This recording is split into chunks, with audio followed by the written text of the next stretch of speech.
Hi everybody, it's Alisamurray in the Sweet Life Kitchen, and today I'm going to show you how to make my peach and raspberry jalapeno jam. It's one of the most favorites in the house.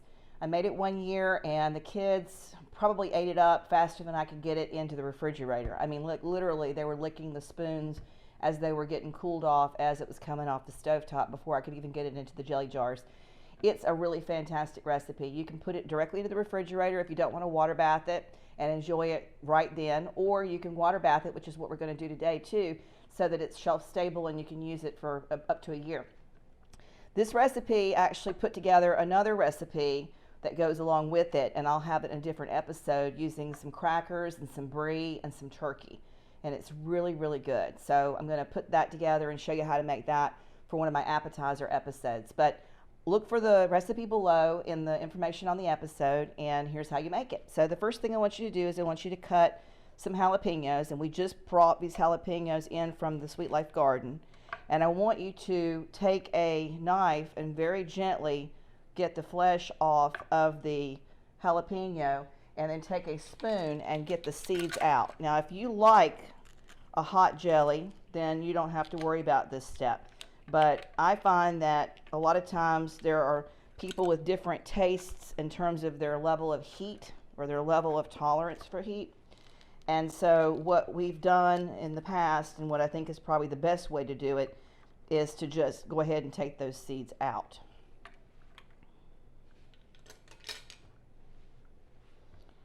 And for the amount of what I've got here, I think probably 3 jalapenos, maybe 4, we'll see, will be just fine. They also look really pretty in the jar.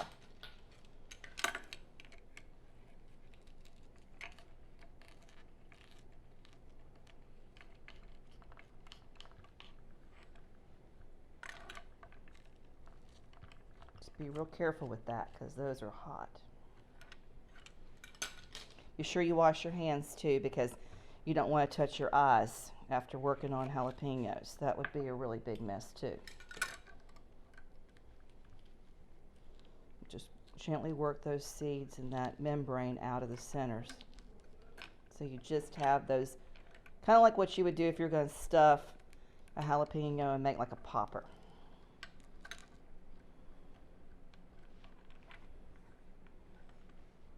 If you want to dry these seeds, since they did come from the garden, I don't know where you're getting your jalapenos from, but I've grown all of mine from seed, and I've also grown mine with no pesticides. So that makes a huge difference. But you could dry these guys and you could use them in your seedlings as you start planting your garden for your fall crop or for your summer crop, depending on what time of the year you're watching me do this.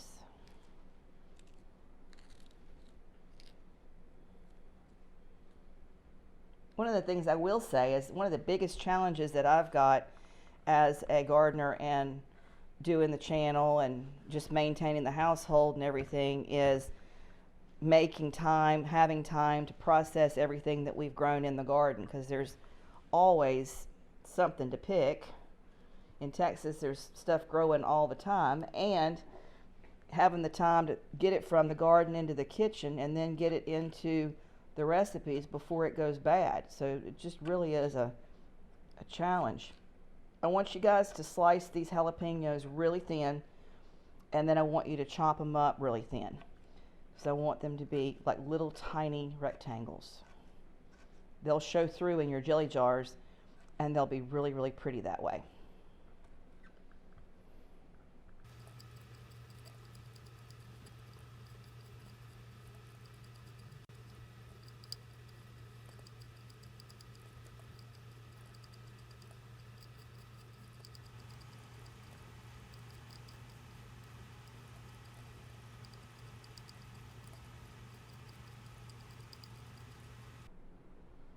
Okay, so the first thing I want you to do is, obviously you're going to peel and cut into pretty nice sized chunks your peaches and wash your raspberries.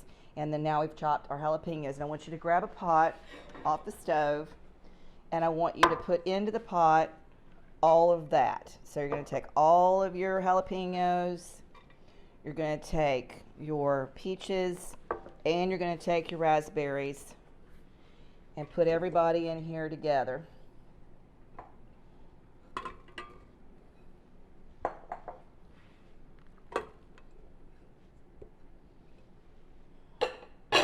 To that, I want you to add 4 cups of sugar.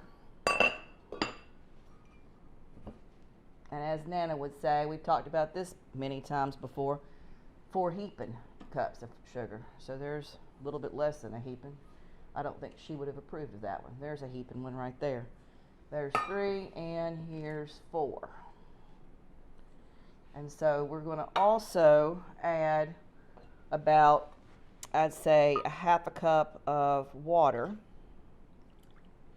And then I'm going to take it over here to the stove top and I'm going to get all that sugar melted up. I'm going to get those jalapenos sweated in, get the raspberries squished, get the peaches cooked, and get all of the jelly all combined together. And then I'll be back to you in just a little bit and we'll get everything put into the jars. I'll show you how to make the jelly with the pectin and with the lemon juice so it's safe. And then I'll show you how to do the water bath. So I'll see you soon in just a little bit. I'm going to get to work on this. All right, guys, so now I've gotten everything consolidated and incorporated with the peaches and the raspberries and the jalapenos, and now it's time to fill our jars. And I've gone ahead and I've sanitized the jars and the lids and got everything ready to go. We've got our lemon juice. So now we're just ready to knock this thing out. So the first thing I want you to do is I want you to grab your jelly off the stove and be real careful. And then what you're going to do is you're going to incorporate into that 1 packet of the pectin, which I'll get out of this box. And then we're going to add 4 tablespoons of lemon juice. Remember, this is the recipe that we had the 4 cups of sugar, and I'll have the recipe below in the episode information, so no worries there. But this is the raspberry peach jam, and we are going to add 4 tablespoons of lemon juice to this. Another thing you could do too, if you wanted to, is you could add make some fruit fresh powder. If you wanted to use that, you could also use that if you were concerned about your peaches turning brown when they go through the canning process. That usually tends to help a little bit, keep them perked up and bright color-wise. But they taste good either way. So I remember growing up, Nana would have some that were brown in the jars and some of them were bright in the jars. And it really doesn't matter. It's not going to change the way they taste. But they do look better in the jars if you can keep them the color that they were when they started. Because this orange and this red raspberry with this little tiny hint of jalapeno, flecks of green, is a beautiful, beautiful jar. All right, I hope we're going to have enough. If we don't, then I'll have to get some more jars and get them straight for us. But carefully, I want you to pour into your jars your jelly. And this one you cannot use the siphon or the funnel rather, because you've got these big chunks of peaches in there. And pay attention to the fact that you've got that head space as well. We always talk about the head space. So it's about 1/2 inch. And these guys are going to go into a water bath. And once they do, and the water bath goes up to a roaring boil, very important, because when you put them in the water, they're not going to be boiling anymore. Let them get to a roaring boil, and after that, then what I want you to do is put your timer on for 35 minutes. And again, check to see what your altitude is for your area, because it may very well be that it's more or maybe even a little bit less.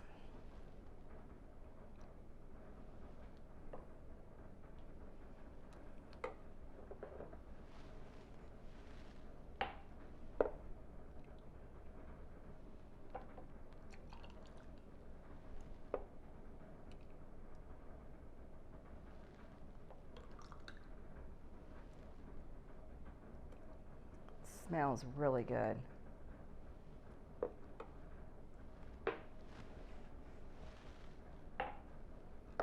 And it looks beautiful, by the way. I don't know how much of that you can see with the lighting, but it is just a stunner, especially if you want to add a basket with some fresh bread and some gifts. So I'm going to take these guys, I'm going to put their lids on them, and I'm going to make sure they're dry and that this is cleaned off real good.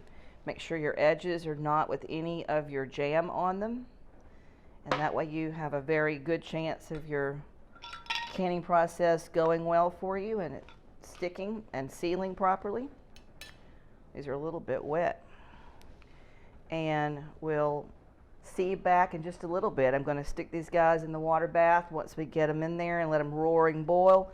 Set the timer for 30-ish minutes, and then I'll see you in a little bit, and we'll check back in and I'll pull them out of the bath and we'll be all finished with this recipe. We'll see you back in a second. Hi everybody, we're back and we've gotten everything pulled out. I've been working on pulling these guys out, let these guys cool. There were a couple more that were still in there with the water bath because I've been doing a couple of different recipes. You'll see that in the upcoming episodes with the blueberry and lemon thyme jam as well today. So this is it. Once you get them out, you want to let them cool down, and once they've cooled down, make sure that you've tapped them to see if there is any wiggle. If there's no wiggle, that means that they're shelf stable and it's good to go for up to a year. If you did have some that were a little bit wiggly, don't worry about that. Just stick them in the refrigerator and they'll be fine in there. I'm sure that it won't be very long before everybody in the family will have it eaten up anyway, gobble gobble, because this is one of those recipes that everybody just really, really loves. I'm going to show you, like I talked to you about earlier, a little bit more recipes using this actual saucy jam, because there's a lot of cool stuff you can do with it, with turkey and brie cheese and really yummy stuff. So we'll be looking forward to seeing you guys in further episodes with this jam being a part of the actual recipe that we're going to use. If you have found any value in this, please do me a favor and like and share. Let your friends know what's going on. Take a minute and ring that bell so that you're notified each week whenever we do a new episode. I look forward to seeing you guys soon. Take care.